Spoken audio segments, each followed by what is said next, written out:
Hi, hello, this is Shweta. Welcome to my classes. Today we will be dealing with the crystal field theory. It is also written as CEF, that is crystal field theory. So here this theory was proposed by Bethe and D. Planck. Okay, Bethe and D. Planck proposed this theory. Clear? These proposed this theory. According to this crystal field theory, last of the video, what you have learned? You have learned valence bond theory. In that, what you have learned? There will be coordinate bond formation, isn't it? So in valence bond theory, there will be a coordinate bond, isn't it? Coordinate bond between metal and ligand. This you have studied, isn't it? But here what happens? Coordinate covalent bond will be there, isn't it? Coordinate covalent bond between metal and ligand. But crystal field theory, what it says, there is only the electrostatic force of attraction. According to crystal field theory, there will be no bond formation but electrostatic force of attraction between what? Your metal as well as ligand. So what crystal field theory says is just says that there will be electrostatic force of attraction between your metal and ligand. Like your metal is positively charged and your ligand is negatively charged. So what happens? There will be an electrostatic force of attraction between this. According to this theory, so whatever the ligands are there, they will act as a point charges. Okay, so your ligands are like point charges and they will be negatively charged as well. Yeah, so this is what according to crystal field. So here, before understanding the crystal field splitting, so first we will have little basics about shapes of d orbitals. You know there are 5 d orbitals. Which are those? dxy, dyz, dzx, dx square minus y square and dz square. So these are 5 orbitals. Now I have drawn the shapes of all the orbitals. Here you can see xy and yz and zx in all these 3 orbitals. So in all these 3 orbitals, you can see that. So your d orbital is dumbbell shape, double dumbbell, isn't it? So this is one dumbbell and this is another dumbbell. Like 2 dumbbells if you mix, then that will be double dumbbell. So here I have shown that double dumbbell shape here. So here you can see your whatever the orbitals are there, they are lying between the axis. You can see this orbital is between x, y axis and this also is between x and y axis. Here it is between y and z. Here it is between z and x. It means what? In all these 3 orbitals, these are not along the axis, isn't it? They are not along the axis, but they are between the axis. Hence, these orbitals are referred as what? Non-axial orbitals. These orbitals are non-axial orbitals. Clear? Because these orbitals are not lying along the axis. They are not lying along any of the axis. They are lying between the axis. Hence, they are called as non-axial orbitals. This you have to remember. Whereas in these two, you see dx square minus y square and dz square orbitals, you can see your orbital lying along the axis, isn't it? So this is going along x-axis and this is along y-axis. Here you can see it is going along z-axis. Here these both orbitals are along the axis. Hence they are referred as axial orbitals. So these are said to be axial orbitals. Here, now you have to understand this much. So but just we will consider one instance that. So if your ligands are coming, so now this is like shapes of the orbitals you got to know. Think that if your ligands are coming like this along the axis, so when your ligand will approach the metal and if they are coming along the axis, that time do you think there is a maximum repulsion here between these? So here because they will be containing electron and even this ligand will be negatively charged. Your metal also will contain the electrons and your ligand also will be negatively charged. So when it approaches near, that time what happens? There will be a repulsion. But do you think maximum repulsion is here or here? So think that here also your ligand will approach along the axis here like this. Okay, so along the axis like z axis it will be approaching. So here if it approach along the axis there is no maximum repulsion. Why? Because there is certain angle here between this. So it is not directly straight away. But here you can see it is along the axis. Your ligand is approaching along the axis. Here also if your ligand is approaching along the axis, then what happens? In these both cases you will experience maximum repulsion. Whereas not in these cases. Yes or no? Here if it goes along the axis means here there is no much repulsion because the orbitals are placed between the axis, not along the axis. But here they are along the axis because there is 0 degree. There is no angle between that. So here you can experience maximum repulsion. So I can write here maximum repulsion between the ligand and metal. Here there is minimum repulsion when compared to that of axial orbitals. Clear? This concept you should know for octahedral splitting. First we will move on to the octahedral splitting. There you should be knowing that if your ligands are approaching along the axis, as in this case, then there will be maximum repulsion. If they are if they are not in the axis, means they are not approaching along the axis, then there will be minimum repulsion. So you just think that if here minimum repulsion is there, then the energy will be what? It will be low. So energy also will be low. This also you should remember. Means they will be little stable than that of that. Here maximum repulsion is there. That repel maximum means energy also increases. So here you have to remember that your energy of the orbitals increases. Here the energy increases, whereas here the energy is low. Hence these are what? These are little stable. So these are little stable when compared to them. Okay, they are highly unstable. Okay, so these are stabilized bit when compared to them. So these will be highly unstabilized. Now first we will study the crystal field splitting in octahedral complexes. So you should know that octahedral complexes means your coordination number will be how much? So coordination number will be 6, isn't it? Means how much coordination number will be there? Same number of ligands will be there. Means 6 number of ligands will be there. Number of ligands also will be equal to 6. So now total number of ligands is 6. So how is the metal ion? So if you consider central metal ion as Mn plus with some oxidation state, then you will have 6 ligands around it. You understanding the concept? So since it is octahedral complex, so your coordination number will be 6.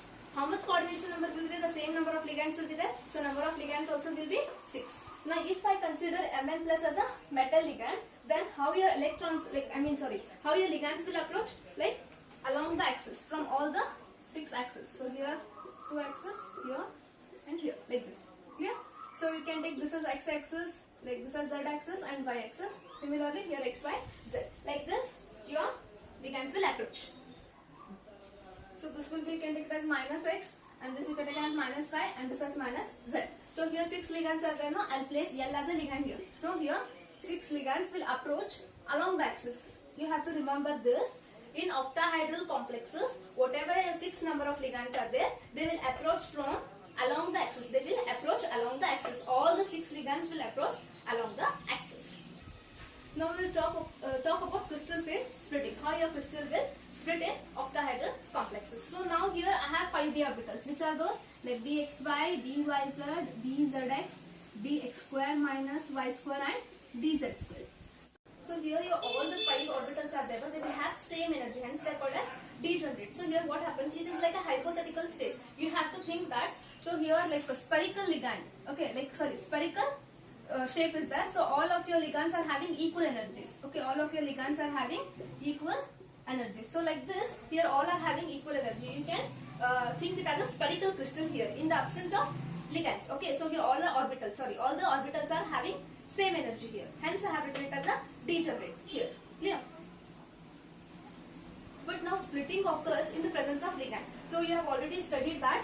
So like I'll take one example. So if they are in between axis, think that xy. So this is dxy, isn't it? And I take one of the ligand that is dx square minus y square. This is dx square minus y square. Just now I have given this. So here both. So here this also will be there, and you can take like, which is this another, like 3 orbitals will be there, isn't it?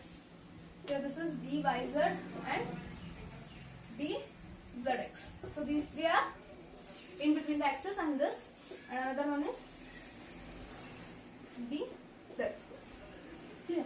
Now see what happens. All these 5 orbitals initially they will be in like of equal energy, but when ligand will approach, but I said you that in octahedral complexes your ligands are along the axis. It means what? So they are along the axis here. Here also they are along the axis. In everywhere they are along the axis. Then just think that in these 3 orbitals maximum repulsion will be there, or in these 2 orbitals maximum repulsion will be there. Obviously your maximum repulsion will be experienced by these 3. Why? Because these 2. Your maximum repulsion will be in these 2. Why? Your maximum repulsion. Why? Because just now we discussed that they are along the axis and your ligands are also along the axis. But here the orbitals are here between the axis and the ligands are approaching here. So here minimum repulsion. So here minimum repulsion and here maximum repulsion. So since here maximum repulsion, what these 2 orbitals should do?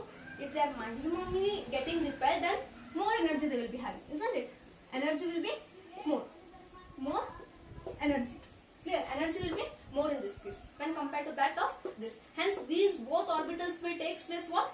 Higher position. They go to the upper level. So I can write here.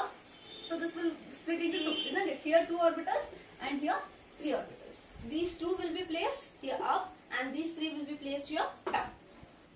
Now you got to know when the ligands will approach, what happens? Your splitting takes place. Whatever it has splitted now, whatever this d orbitals has splitted now, this itself is called as a crystal field splitting. But since it is an octahedral complex with the 6 ligands, so we are taking it as octahedral complex. Clear? Now these two will gain higher energy level. These two are lower energy level. These are bit stable when compared to these. These are highly unstable. So in this octahedral field splitting now, instead of telling dx square minus y square and dz orbitals, it has been abbreviated as Eg orbitals. So these both together are called as Eg orbitals, and these three together are called as T2g orbitals. You have to remember this. Okay. These both together are called as Eg orbitals, and these three together are called as T2g orbitals. So whatever the splitting is there, no, this distance, whatever the splitting is there, this is called as delta naught. That is crystal field stabilization energy for octahedral. O stands for octahedral. So here your delta naught is nothing but crystal field stabilization energy. That is for octahedral complexes. Now how to determine this? This depends upon your ligand strength. How your ligand is. By either it is weak field ligand or strong field ligand. This will be determined by what? Nature of ligand. So how your splitting takes place now? The splitting is greater or smaller. This will be decided by what? Nature of ligand. So ligand is either strong field ligand or weak field ligand.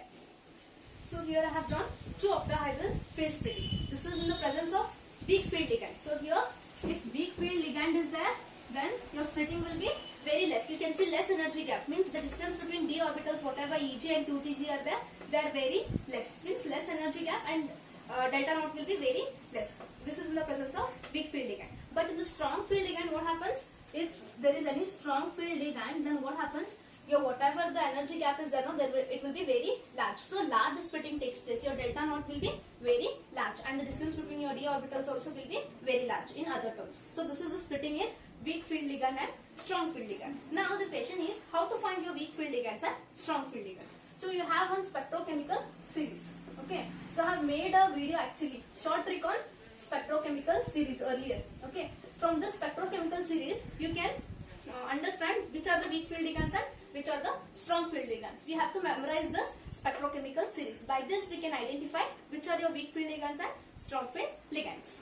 So there is a formula to find this crystal field stabilization energy. What is that? Minus 4 dq into T2g plus 6 dq into Eg. How it is formed is that, so this is like Barry center. We will take exactly this center as a Barry center, and whatever here upward will be there, no, it will be always plus 6 dq. Okay, it will be stabilized by plus 6 dq, and this whatever down is there, no, it will be denoted by minus 4 dq.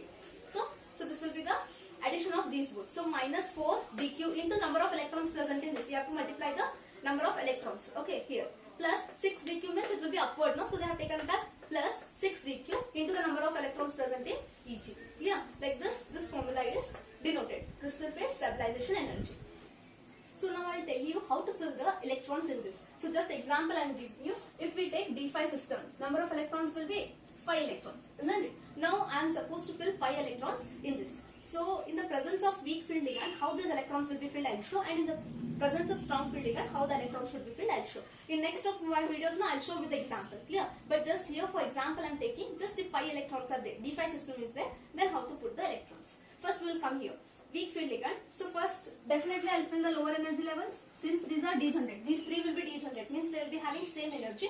Then according to Hund's rule I will place one in each. Next later there is a question that I have to place the electrons here or I have to pair it.